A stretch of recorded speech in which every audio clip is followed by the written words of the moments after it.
Men 1981-yil Buxoro shaharidan kelin bo'lib tushdim bu yerga.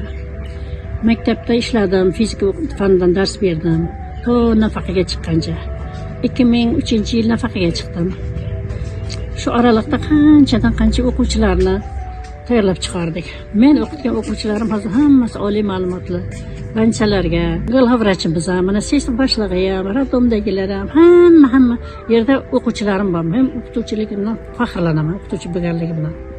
Bu oralikda nafaqaga chiqqanimdan keyin mahallada xotin-qizlar ishlari bo'yicha maslahatchi bo'lib ishga o'tdim. Bu yerda ham 15 yil ishladim pensiyaga chiqib.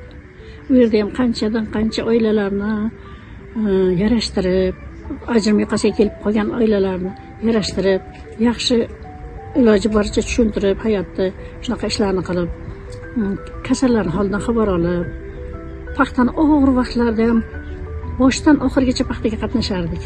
Uyda o'tirgan ayollarni paxtaga chiqarib, paxta terdirib, birga o'shalar bilan birgalikda kechgacha yurib, qancha juda ham ko'p mehnatlar qilardik. Men qishloqqa tushganligimdan hech afsuslanmayman. Buxoro shahardan qishloqqa tushdim, hech afsuslanmayman. Qishloq burungi avvalgi chang qishloqlar emas, hozir ancha o'zgarish bo'ldi. Ichimlik suvlari o'tdi, hamma yerlar asfalt bo'ldi. Men mana shu ko'chani Charos ko'chasida ko'cha boshi bo'lib ishlayman. Ko'chamizda iloji boricha obod qilishga harakat qilaman.